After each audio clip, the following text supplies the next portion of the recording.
ይፈሩኛል። በዚህም አላህ እኔን ረድቶኛል፣ አግዞኛል። ይሄን የተፈለገበት እንጂ ሽብር ምናምን እያልክ ሰውን አታታል። አባቴ ገና ሳይመጣባቸው ሰዎች ሊያስፈራቸው ሊያስደነግጣቸው ይችላል። እሱ አሸባሪ ነው። የሚገርም አይደለ? የሚገርም መሐመድ ያለው ሳውዲ አረቢያ ነው። ከዛ መሐመድ ሲባል የአሜሪካኖች እዛ ሄደው ይሸበራሉ ማለት ነው። ይሄ እኮ ላለማመን የምታደርገው ነው። ዝም በለው፣ ዝም በይው፣ ዝም በይው። ይሄ ነው ዋና የተፈለገበት። ሰውን ግን በሽብር በምናምን እያልክ አቡ ከሌሎች ነቢያት የሚለይበት ነው አይደለ? ከሌሎች ነቢያት የሚለይበት ነው። በዚህ ነው። ኦኬ አቡ ሀይደር ደግሞ ትንሽ ይበለን ቃል አጠር አድርገን በለው። ይህን ክፍል የፈሰረበት አለ። ይህንን አሁን የምትወያይበት ነው። ኢትዮጵያውያንንም ይጠራበታል። ወረስ ተጠብቀዋል ማለት ነው። ኢላ ነቢዩ ሙሐመድን ሰለላሁ ዐለይሂ ወሰለም መታዘዝ ይገባል። እሳቸው እሺ ብሎ መታዘዝ አላህን እንደመታዘዝ ነው። መን ዩጢዕ ረሱለ ፈቀድ አጣዕ አላህ። መልክተኛውን የሚታዘዝ ሰው በእርግጥም አላህን ታዟል ያለው። ምክንያቱም መልክተኛውን እንድንታዘዝ ህግ ያወጣው የደነገገው ራሱ ጌታ አላህ ስለሆነ መልክተኛውን እሺ ብሎ መስማት የላከውን አላህ መስማት ነውና ማለት ነው። ወደ ሀዲስም ስንመጣ እዚሁ እሳቸውን መታዘዝ እንደሚገባን ብዙ ነቢያዊ ሀዲሶች አሉ። ከነዚህ መካከል عن أبي هريرة رضي الله عنه قال قال رسول الله صلى الله عليه وسلم كأبي هريرة عند تلالفه يا الله ملكتنيا عند الزهاد أمرت أن أقاتل الناس سوتشن እጋደላቸው ዘንድ ታዘዝኩኛል። ሰዎችን እጋደላቸው ዘንድ ታዘዣለሁ ሐታ የሽሃዱ እስኪመሰክሩ ድረስ አላ ኢላሃ ኢላላህ ከአላህ በስተቀር በእውነት የሚመለክ አምላክ የለም ብለው ወዩእሚኑ ቢ በኔም ነቢይነት እስኪያምኑ ድረስ ወቢማ ጂእቱ ቢሂ እኔም በመጣሁበት መንገድ እስኪያምኑ ድረስ እጋደላቸው ዘንድ ታዘዣለሁ። ፈኢዛ ፈዓሉ ዛሊክ ይህን የሰሩ ጊዜ ዓሰሙ ሚኒ ከኔ ተጠብቀዋል። ዲማአሁም ደሞቻቸው ያለ አግባብ ከመፍሰስ ወአምዋለሁም ንብረቶቻቸው በከንቱ ከመወረስ ተጠብቀዋል ማለት ነው። ኢላ ቢሐቂሃ ኢስላም በሚጠይቀው መብት ካልሆነ በቀር መልእክተኛውን መታዘዝ ግዳጅ ሰው ግዳጅ ነው ይላል። ቀጣዩን ደግሞ ዋላ ትላለን። እሺ እሺ ወይ አፎይ ሙሐመድ ዋና ፖይንቱ እንዴት አመጣኸው? ምክንያቱም የመጣበት ምክንያት ምንድን ነው? እሱ ሙሐመድ የአላህ መልእክተኛ ነው፣ አላህ ብቻ ነው ጌታ እስክንል ድረስ ምን ሊያደርገን ይገለል ካላልን ማለት ነው። ይሄ ጤናማ አይደለም ወንድማችን፣ ምክንያቱም ጤናማ አይደለም። ይሄን ነው እንዴ ከመጀመሪያው ጋር ምን አገናኘው? ጤናማ ነው እንዴ? ቆይ ከመጀመሪያው ጋር ምን አገናኘው? እና ከመጀመሪያው ማለት አትቀላቅሉ። ምክንያቱም ሙሐመድ የታዘዘው ለምንድን ነው? በሽብር እንዲያስደነግጥ ነው አይደለም? ሲርቱ ቢሩ እዛ ጋር በእናንተ አስተሳሰብ ጤናማ አይደለም፣ በእኛ አስተሳሰብ ግን ጤናማ ነው። ወይ ካሊድ ለእናንተ ነው ጤናማነቱ፣ ለእኛ አይደለም። ቀላቀል አንድ ባንድ ስለዚህ እንግባባ ማለት ነው። ወይ እፎይ መልስልኝ። እሺ ወንሲርቱ ቢሩ ከሚለው ጋር ምን አገናኘው ነው? ኦኬ መነሻችን ግን ምን ነበረ? ሳይ ሙስሊም 21 ላይ ነበር መነሻችን። ምድር የአላህና የሙሐመድ ብቻ ነች። ስለዚህ ሰዎች በእኔ ነብይነትና በአላህ እስኪታዘዙ ድረስ ወይ አዳም ወደ እሱ እንመጣለን እስኪሉ ድረስ እንድጋደል ታዝዣለሁ አለ። ስለዚህ በዛ ምክንያት አሁን እዚህ ጋር ደግሞ ምን አለ? ከሌሎች ነቢያቶች የምንለይበት በማስፈራራት በማሸበር ነው አለ። እናንተ ደግሞ ተዘጋጁላችሁ፣ ሌሎች የምታስደነግጡበትን አዳም ተዘጋጁላቸው አለ። ምድር የእሱና ያላህ ከሆነች ሰዎች በሙሐመድና በአላህ እስኪያምኑ ድረስ እንዲዋጋ ከታዘዘ ልብበል ከታዘዘ ምድር የአላህና የሙሐመድ ከሆነች የትም ሀገር ቢሆኑ ከዛ በኋላ ሙሐመድ ያሸብራቸዋል ማለት ነው። ምክንያቱም ምድር የኔ ነች ስላላቸው ከሌሎቹ እሱ በምን አስደንጋጭ አስፈራሪ ስለሆነ ማለት ነው። አቡ ይሄ ነው በቃ እንትኑ ያው እሺ ያው ሀይደርን እሺ ለምን አመጣኸው እዚህ ጋር? ያው ሀይደርን የአቡ ሀይደር የመጣው ሞር ሰዎች እንዲረዱት እንደታዘዘ ለማሳየት ነው።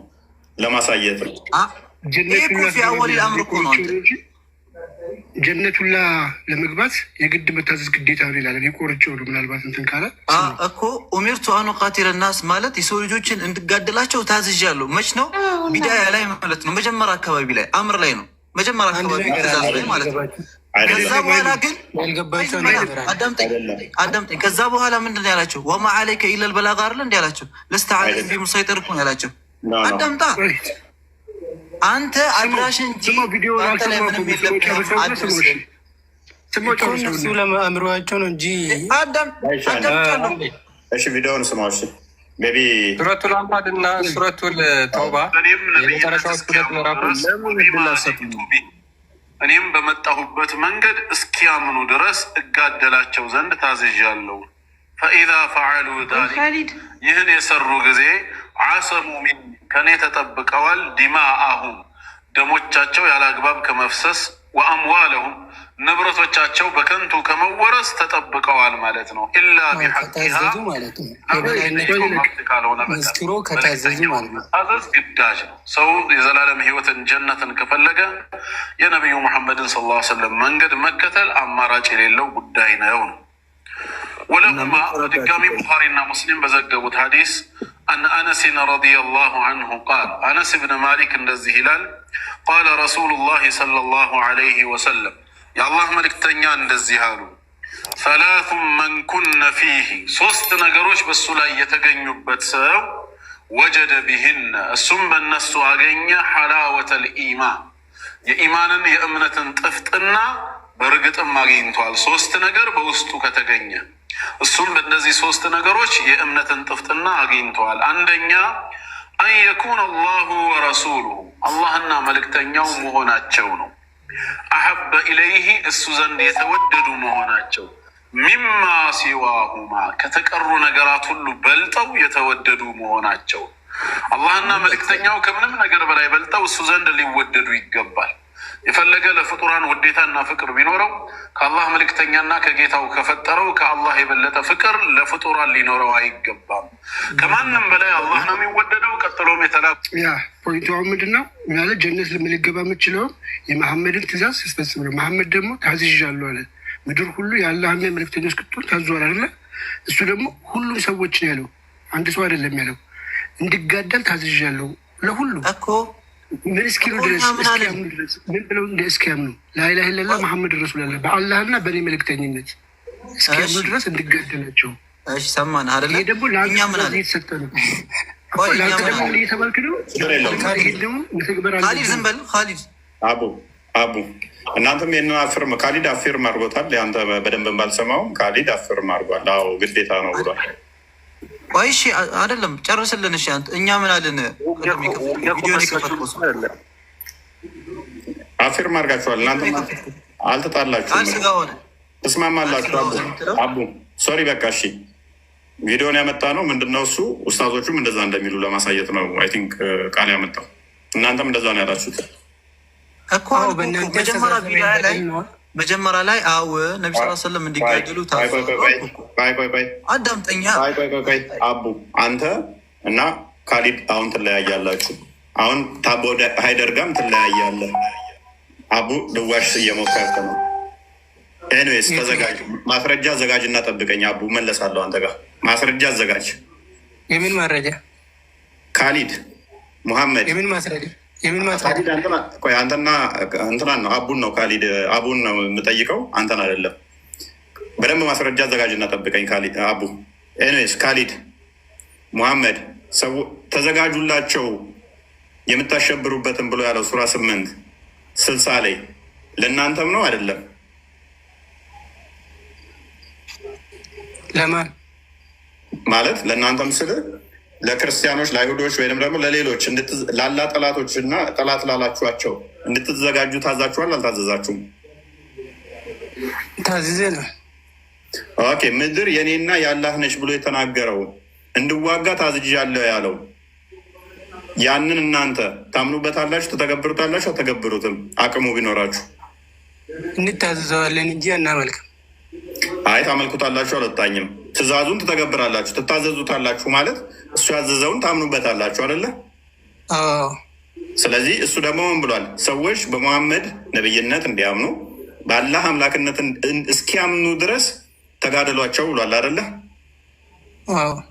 ኦኬ ሱራ 8:39 ላይ ደግሞ እምነት ለአላህ ብቻ እስኪቀር ድረስ ሰዎችን ተጋደሉ እውቀት እስከማይገኝ ድረስ ብሏል አይደለ? የምን እውቀት? እውቀት ሱራ 8:39 ክፈት ለክርስቲያን። እውቀት ማለት ሽብር ማለት ነው። ሽብር እስከማይገኝ ምንም ጸጥ እስኪሉ ድረስ ሽብር አትበላ። እሺ እውቀት እስከማይገኝ ድረስ ነገር አቆም። ሽብርትና አይደለም እውቀት። እሺ ያው ቢገባ ኖሮ ለእናንተ አረብኛ ነው።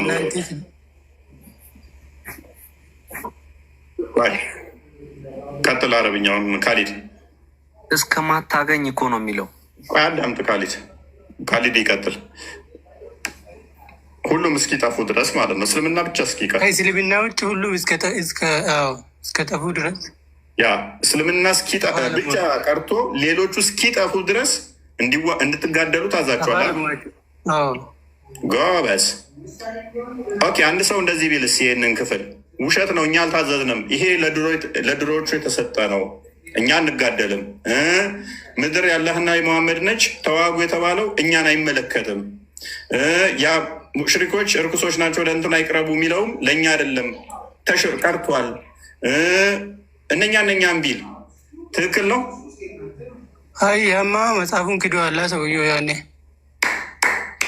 አቡ እየካደ ነው። ምን እያለ ነው?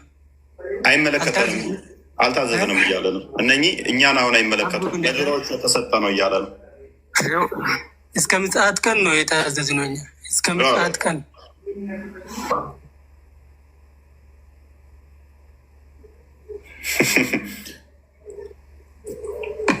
ኧረ እናንተ ምን ሆናችሁ?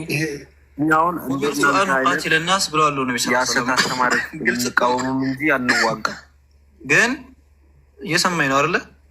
የሰው ልጆችን እንድጋደላቸው ታዝዣለሁ። በሰዓቱ ላይ የነበሩት ሙሽሪኮችን ነዛ ያላ አሁን ግን የሚጋደል የለም። አሁን ተጋደሏቸው ነው የሚለው። ተጋደሏቸው ቃቲሉም ሐታ ላ ተኩነ ፊትና።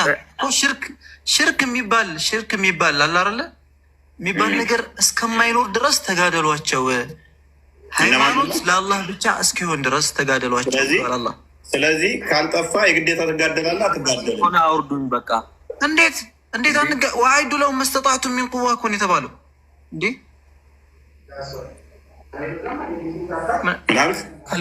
አቡ እኮ አልካደም። ቅድም ዝም በለው። ቆይ አሁን ደግሞ አመነ። ዝም በለው። ቅድም እንዴት ካድኩ? መቼ ነው የካደው? ከዛ በኋላ ግን እኔ እኮ ብያለሁ መጀመሪያ ላይ ቀጥታ እንዲጋደሏቸው ታዘዋሉ። ከዛ በኋላ ግን ማድረስ ስራ ነው። ትጋደላለህ አትጋደልም? ወማ ዓለይከ ኢለል በላግ። አዳምጥ።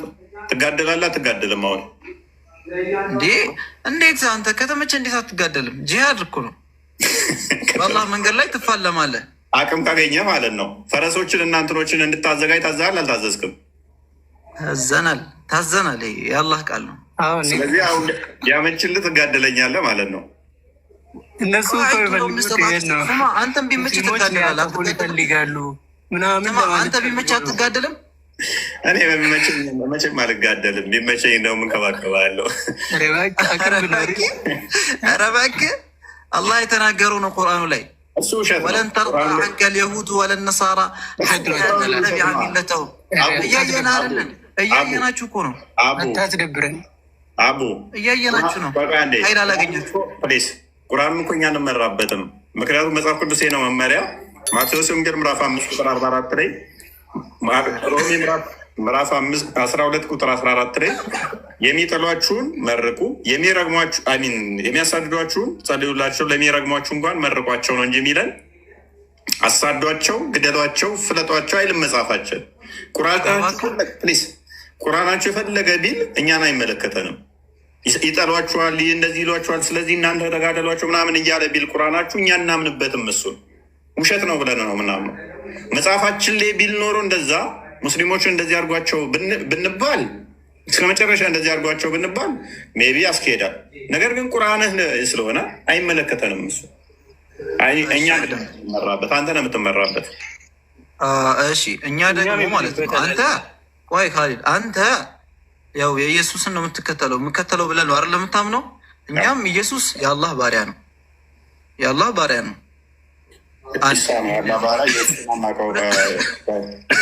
አላህ ይባላል። ስለማና ኢሳ ብለህ አውራ እንደዛ ስታወራ። ኤኒዌይስ ኢሳ ያው ኢሳ ኢየሱስ ነው የምትሉት፣ የመርየም ልጅ አይገናኙም። ለዛ ነው አይገናኙም። ሌላ እሺ፣ ችግር የለውም። እሱን ተው። ሁለተኛ ደግሞ የእናንተ መጽሐፍ ቅዱስ ላይ እውነት እናንተ እንደምትለው ከሆነ እግዚአብሔር እንደውም የበቀል ጌታ ነው። ቆይ በጉንም ምናምኑንም ረዱት አይደለም የሚለው? የበቀሉ ባለቤት ነው። እስቲ ያውጣልኝ እሱን። በጉንም ምንን ታደበጋ አርደ ልበል አይደል? እውነት ነው። እግዚአብሔር እንኳን ሰው አይደለም እንስሳውን ጨፍጭቡታል። እግዚአብሔር የበቀል ጌታ እንደሆነ አታምንም እንዴ? ነይማ ሰማኝ። ይሄን እግዚአብሔር የበቀል ጌታ መሆኑን አታምንም እንዴ? ያ በቀል ሮሜ ምዕራፍ 12 አንዴ ክፈት ላሳይሽ። በቃ ግን አላህም በተመሳሳይ ነይማ ቀላቀልሽ ባለ ችግር የለውም። አሁን አንቺ ያልሽውን እኔ አላህ ላይ አሳይሻለሁ። ከኔ በላይ ከአላህ በላይ ተናዳጅና ተቆጪ እንደሌለ ቁርአንሽ በቀሉ ላሳይሽ። ችግር የለውም። በቃ እንደዚህ ለ ማንም ስለ ክፉ ፈንታ ክፉን አትመልሱ። በሰው አዳምጭ። ቆይ ስለ በቀል ጠየቅሽኛል። በቀል ልመልስልሽ። አሁን ለማንም ስለ ክፉ ፈንታ ክፉን አትመልሱ፣ በሰው ሁሉ ፊት መልካም የሆነውን አስቡ። ቢቻላችሁስ በእናንተ በኩል ከሰው ሁሉ ጋር በሰላም ኑሩ። ከማን ጋር? ከሰው ሁሉ ጋር። ተወዳጆቹ የራሳችሁን አትበቀሉ፣ ለቁጣው ምን አትበሉ፣ ራሳችሁ አትበቀሉ፣ ለቁጣው ፈንታ ስጡ እንጂ በቀል የኔ ነው፣ እኔ ብድራቱን እመልሳለሁ ይላል ማ ጌታ ተብሎ ተጽፏልና። በቀል እግዚአብሔር ነው። ቻርጄ ኦልሞስት 15% አለ። ኤኒዌይስ እኔ ላሳይህ ስለ በቀል ያንተን ኪታብ እኮ ነገርኩሽ። ጌታ የበቀል አምላክ ነው። ይበቀላል እሱ። እኛ ግን ምን አለን? አትበቀሉ አለን። እናንተ እኮ አሁን እየተዋጋችሁለን ነው፣ ልታርዱለት ነው። ለምንድን ነው የምትገቡት? ምን አውቄ እህትህ ነች። ቀጥልሽ ካሊድ ሰብስበው ክርስቲያን 15% ቻርጅ ብሏል።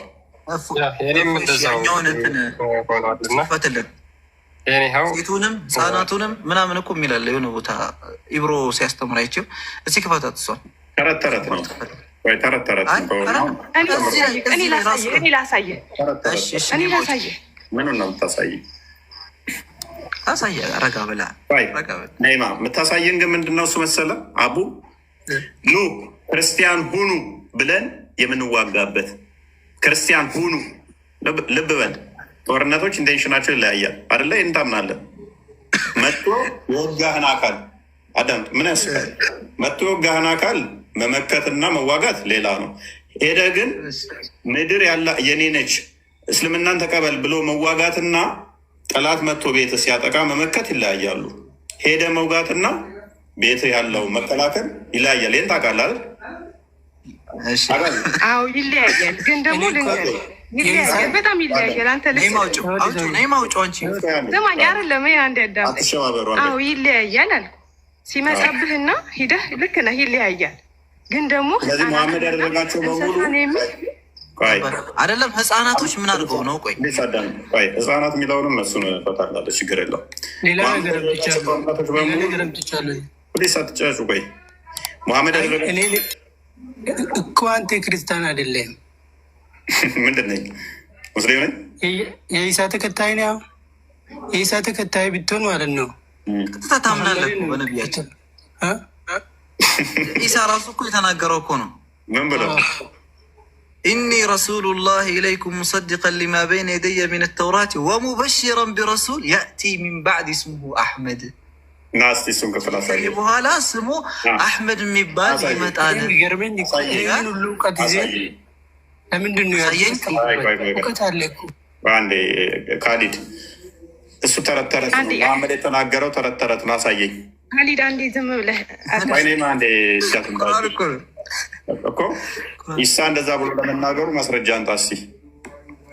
እንዴት ነው የሚወጣው? እኔ ማውጣት አልችልም። እንትኑን እንትና እኔ ማውጭለት እስኪ እኔ እነግርሃለሁ። እሱማ 61:6 አካባቢ ነው የሚገኘው። 61:6 ወይም 66:6 ከሁለት አንዱ እኮ አውጣው ብለው ለክርስቲያን አውጣ ብለው ቁርአኑን ነው ምን ላይ ነው ማውጣልህ ያልኩህ? ኢሳ የተናገረበት ቦታ ነው አልኩህ። እሱንማ ቁርአን ላይ መሐመድ ቃለ ዒሳ ብኑ መርየም ቢለው መሐመድ ነው የተናገረው። እንዴት ይለኛል? እንደናቅፍ ለክርስቲያን አውጣ ግን እየሄደብኝ ነው። 14% አፍተን ክርስቲያን ሱረቱ ሰፍ ነው መሰለኝ። ነው ቆይ ያወጣለን። ያው ቃል እኮ ሰውዬው የሚገርምህ ያው አላህ ይመልሰው።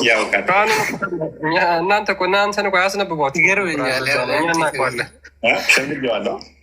እሺ ለምንድን ነው ግን ያልተጠቀሙ? በትኩረት አንብቤ ቃለ ዒሳ ብኑ መርየም ይጠቅማል። ቁርአን በትኩረት ስታነበው ማለት ነው ልብ ምናምን ይነካል። የቱን ፕሊስ ቆይታ አልካት አቡ ይሄ ክፍል የሚያወራው የለው መሐመድ እንደዚህ ያለ አይደለም። አዳምጣ። ይሄኛው ትክክል አይደለም። ታዲያ ወኢዝ ቃለ ዒሳ ብኑ መርየም ነው ያለው። አላህ ምን እያለ ነው ለነቢያችን ሰለላሁ ዐለይሂ ወሰለም? አንተ ሙሐመድ ሆይ ዒሳ የመርየም ልጅ ያለውን አስታውስ። ምንድን ነው ያለው? ያ በኒ እስራኤል እናንተ የእስራኤል ልጆች ሆይ ኢኒ ረሱሉላህ ኢለይኩም ሙሰዲቃ ሊማ በይነ የደይ። አያቸው አለ እኔ እውነተኛ የሆንኩኝ ነብይ ነኝ ብሎ ተናገረ። ማን? ዒሳ ዓለይሂ ሰላም ማለት ነው። ሊማ በይነ የደይ የሚለው ተውራት። ይህን ማን የተናገረው? ዒሳ ዓለይሂ ሰላም የተናገረውን አላህ ለነቢ ሰለም እያላቸው ነው። የት ቦታ ነው ዒሳ የተናገረው? ያ አላህ ነው አይነገራቸው ነቢ ሰለም እሳቸው ማለት ነው። ኢሳ ተናግሮት ነው ማለት ነው። ኢሳ ተናግሮ ኢሳ ተናግሮ የሞተው ተናገረው ለሙሐመድ ተናገረ። አልተገናኙም።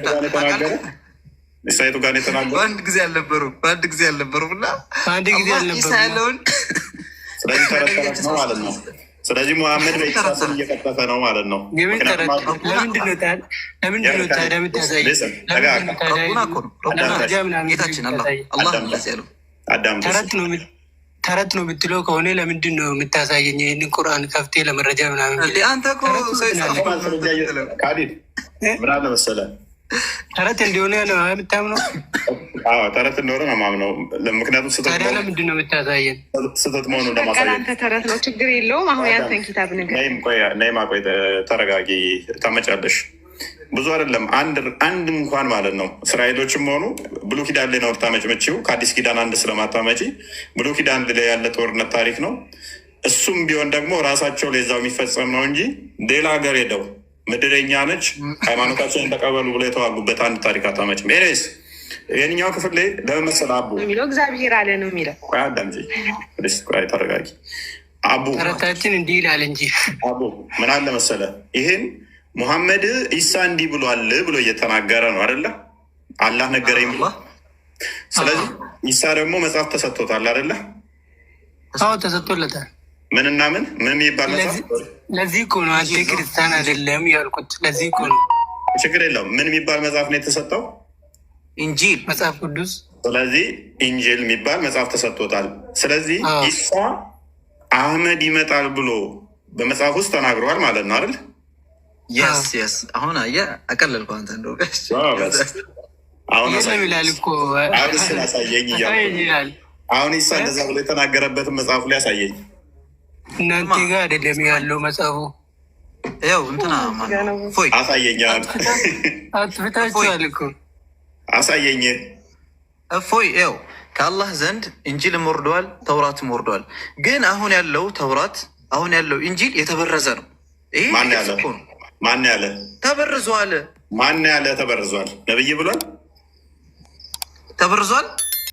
አሁን ያለ አልኳ እዚህ ቁርአን ላይ የሚጠቀሰውና ስለ ተውራት ስለ ኢንጂል ማን ተበርዟል ያለ እናንተ የያዛችሁት ወይ አቡ እናንተ የያዛችሁ ኪታብ ነይማ የለም ተበርዟል። ደርቢ ተበርዟል ያለ አላህ ነው። ትክክለኛውም ነገር አለ ግን አትጠቀሙበትም። ትክክለኛው ላይ መረጃውን እየጠየቅናችሁ ነው። አንጠቀምበት። ጠብቀኝ። ተበርዟል ችግር የለውም። 1000 ዓመት እጠብቃለሁ። ተበርዟል የሚል አታመጣልኝም። እሺ ብቻ ጠብቀኝ አንተ። ችግር የለውም። ድረስ የኔ መልስልኝ። እሱ እስከዛ ያምጣ። ምን ልመልስልሽ?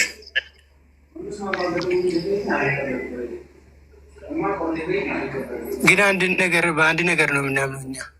በሁሉም መጽሐፎች እናምናለን ግን ያ ስለዚህ ለነይማ ትመልስላታለህ። አሁን በምታመጣው በተውራት ታምናላችሁ አይደለ? አንድ ነብይ ሞቶ ሌላ ነብይ ትመጣ ማለት ነው። በቀድሞ ነብይ አይደለም የሚመጣው፣ በሌላ ህግ ነው የሚመጣው። ስለዚህ ነብይ በቀየረ ቁጥር ህግ ይቀይራል ማለት ነው። አላ ነብይ በተቀየረ ቁጥር ነው ህግ የሚቀየረው። አንዴ እባክህ ካሊድ አቡ እስከሚመጣ ድረስ እሱ ያስረዳል። ምንድን ነው እሱ ያልሽን? መጽሐፈ ሳሙኤል የለም እኮ ለነብዩ ራሱ ሲናገሩ አንድ ጥቅስ ለእኔ ጥቅሱን አውቀዋለሁ። እኛ አክቹዋሊ ብዙ መልፋት አይጠበቅም። ደብቆ አይደል እንዴ ያለፈው? እስካሁን አላወጣላችሁ ታውቃለህ? ሀዲሱን ምን እንትና ነይማ የጠየቀችው ነው። ምንም እኮ ነገርኩህ እኮ እናንተ የምታመጡትን ጄኔራል ልንገርህ። አቡ የእናንተና የኛ በምን እንደሚላይ ታውቃለህ? አቡ እኛ ብናመጣም እኮ ተረት ነው። ለምንድን ነው የምታወጣው? ጄኔራል ልንገርህ በአዲስ እስከዛ ድረስ የኔውን እንትን እንበል እኮ አዳም ደሽ ልመልስልህ። ጄኔራሊ ምን አለ መሰለህ በመጽሐፍ ቅዱስ ላይ ያሉ ግድያዎች የተጠቀሱ የምታነባቸው አንዱ ቦታ ብቻ ሳይሆን ብዙ ቦታ ላይ ብሉይ ኪዳን ላይ አሉ የጦርነት ታሪኮች። አንድ አይደለም ያሉ ብዙ ቦታዎች አሉ እንጂ አዳምጪ፣ ብዙ ቦታዎች አሉ። መጀመሪያ ላይ አንብብልን አሳየንና ማለት ነው። አዎ እኮ ቆይ መጀመሪያ አንብብልና ከዛ በኋላ አንተ ታሊቅ ታሪክ ከዛ በኋላ ላይ ምን ነው ማነበብሽ? አቡ መረጃውን ይዘህና ተብሎ ነበር። አንተ ሚውታል ያው አመጣለሁ፣ ችግር የለውም። አትይሺ መጽሐፈ ሳሙኤል እሺ ታጭ 10 ጊዜ ትወጣለህ፣ 10 ጊዜ ትገባለህ። ክርስቲያን ቢኒ እንኳን ደህና መጣህ። እሺ ስማ እፎይ እንዴት ናችሁ? ሰላም ብያለሁ። አለን መጽሐፈ ሳሙኤልን ስታወጣ ክርስቲያን አልበቀራ 246ንም በዛው ብረት አሳያታል። ነይማ መጣሽ? አለሁ። በቃ አሳያት እሷን። ቁጥር 2 ጀምሮ ምዕራፍ ስንት? ከቁጥር 2 ኧረ ታውቀዋለህ እፎይ በእናትህ። ምዕራፍ ስንት? ሳሙኤል ሲባል ደግሞ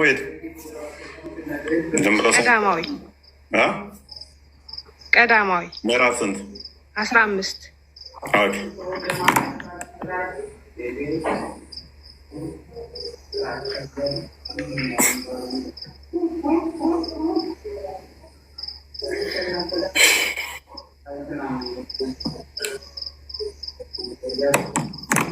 ክርስቲያን መክፈት ይችላል። ክፈትላት። ጥያቄውን ትቀጥል። አወጣላታለሁ። እስከዛ እኮ እሱን አውጣና እሱን እንድታብራራለን እኮ ቀጥይሽ።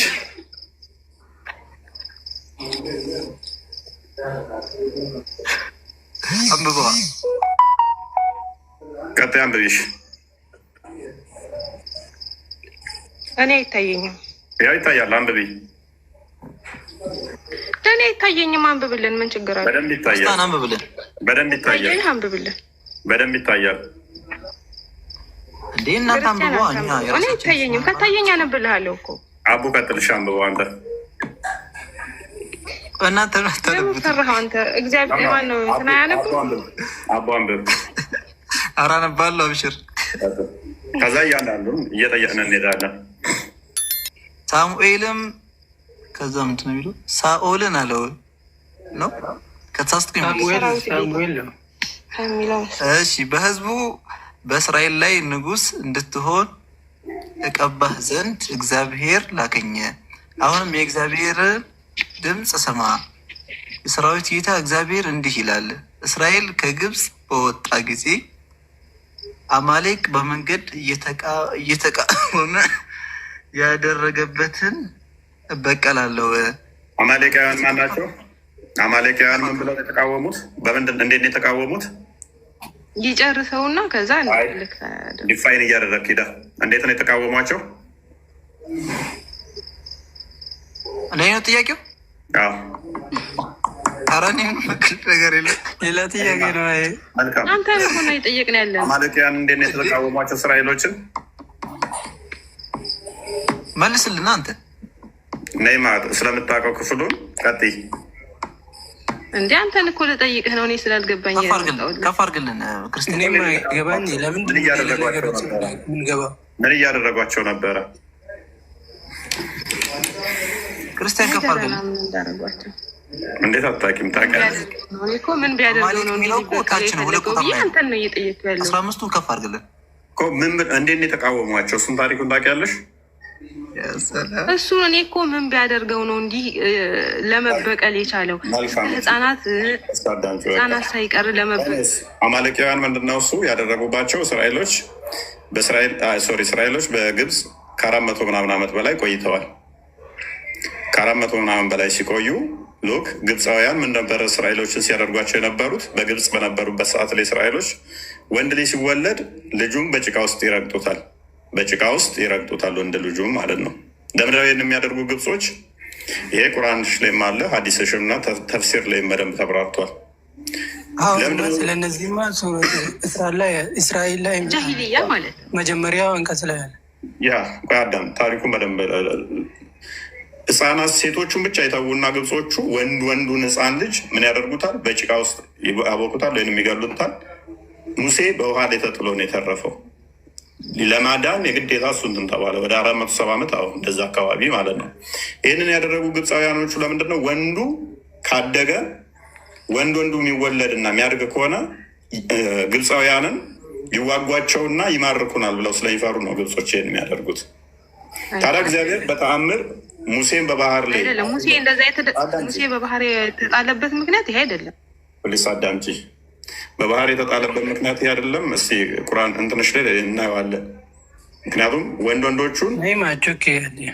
ወንዶቹን ይገሏቸው ነበረ። ሴቶች ብቻ ነበር የሚያሳድጉት ግብፃውያኖቹ እስራኤሎችን ማለት ነው። ወንድ ከተወለደ ያደርጓቸዋል። ነገር ግን ግብፅ ሲኖሩ ከቆዩ በኋላ ግን በቀራ ምዕራፍ 5 ቁጥር 25 እና 6 ላይም የተወሰነ ታሪኩ አለ። ከዛ ወጥተው ሲገቡ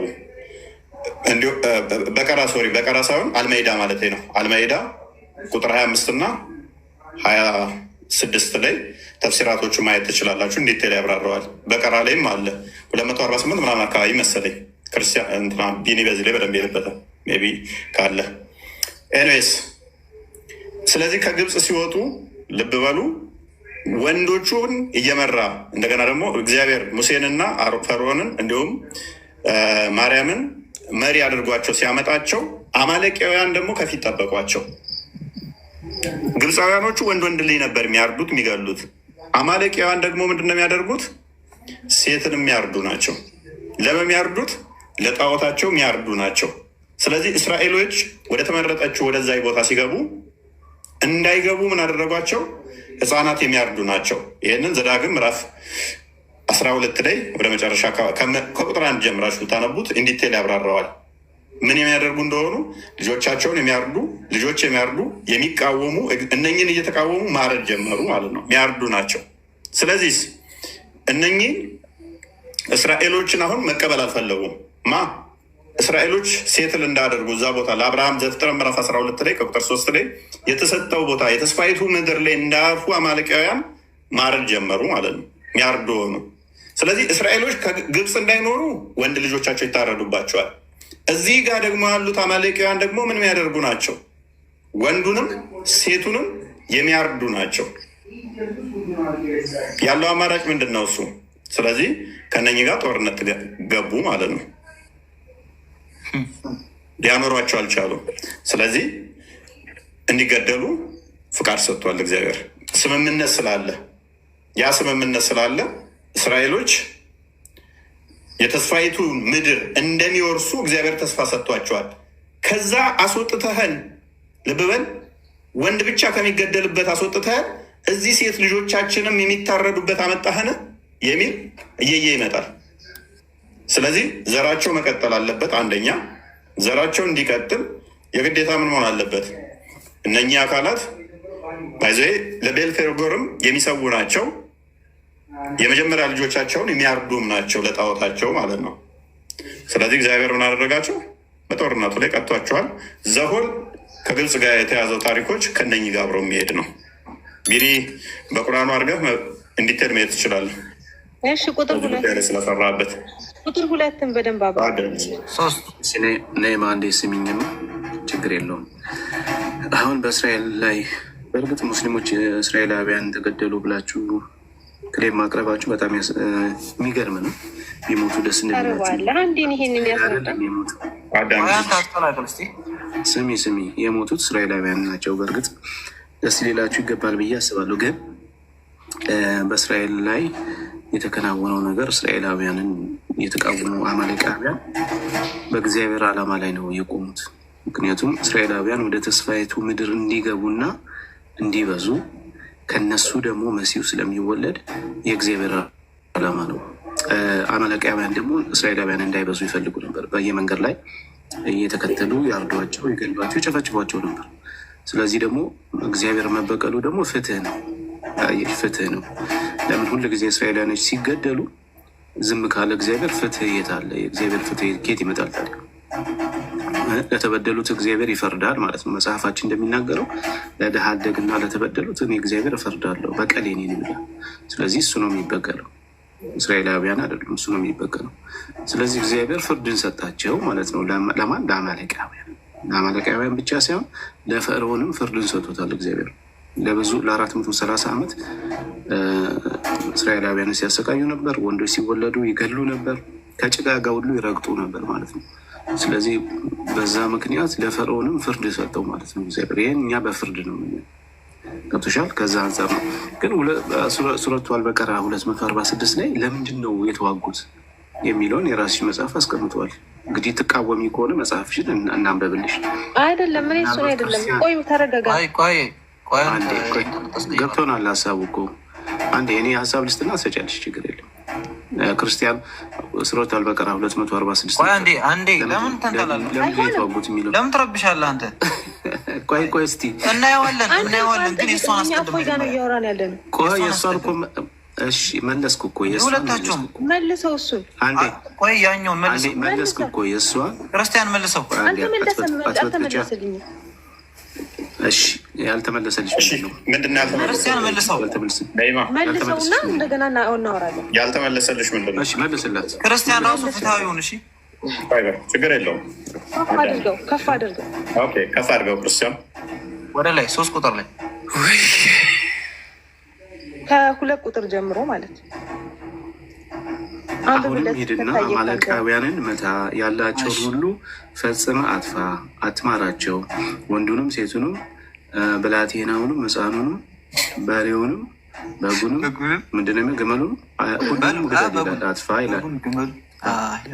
ወደ ላይ ከፈር ኦኬ እኮ ችግር የለም። ይኸው እያነበብን እኮ ነው። ክርስቲያን አንድ ከፍ አድርግላት። በቃ ምንድነው ጥያቄሽ? እዚህ ጋር አብራራው ያኛው ችግር የለውም። እሺ ጥያቄ ምንድን ነው? ቀጥለፎሽ ችግር የለውም።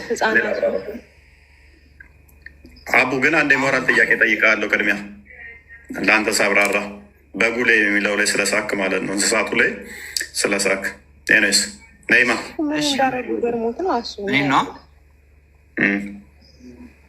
ህጻናቱ እሺ፣ አሁን እንደው ሰውን እሺ ተበቀለ እየተበቀለ ነው እንበል። ህጻናቱ ምንም የማያውቀው ብላቴኒያ ህጻናት እና እንስሳዎቹ ምን አደረጉ? መልካም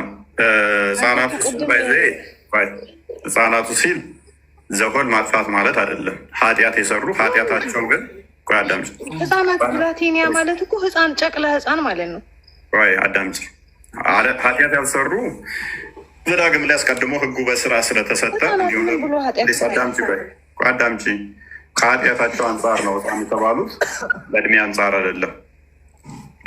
ከኃጢአታቸው አንጻር ነው ህፃን የተባሉት። እሱን አሳይሻለሁ እዚሁ ክፍል ላይ አዳምጪ። ቆይ ዘዳግም ላይ አስቀድሞ ህጉ ተሰጥቷል። ህፃናት በወላጆቻቸው ምክንያት እንዳይገደሉ ብሎ ህጉን ሰጥቷቸዋል። እንዲሁም ደግሞ አዳምጪ ሕዝቅኤል ምዕራፍ 18 ቁጥር 4 ቁጥር 20 ላይም በተመሳሳይ አባት በሰራው ኃጢአት ልጅ እንደማይጠየቅ እንደማይገደል መጽሐፍ ቅዱሱ ይናገራል። ታዲያ አማሌቃውያንን ምታ፣ ያላቸውን አጥፋ፣ አትማራቸውም፣ ወንዱንና ሴቱን፣ ብላቴናውንና ሕፃኑን፣ በሬውንና በጉን፣ ግመሎቹንና አህያውን ግደል ሲል ኃጢአት የሰሩትን ብቻ ነው እያልክ ነው ወይ? እንዴት ነው ታዲያ? ክፍሉ አይጋጭም ወይ? ቆይ እንመጣበታለን። እንስሳቱ ለምንድን ነው እሱ የተገደሉት የሚባለው? እሱ እንስሳቱን ሴክሹዋላይዝድ አድርገዋቸዋል። አማሌቃውያኖቹ ከእንስሳቶቹ ጋር ይገናኙ ነበረ። እስልምና እኮ አዳምጪ። ኦኬ ጎበዝ። ስለዚህ እንስሳቶቹን ከተገናኟቸው እንስሳቶቹ መገደል የለባቸውም አይደለ? ነይማ ምን አጠፉ? እንስሳት እያልካቸው እኮ ነው። እንስሳት ናቸው። ጎበዝ። ስለዚህ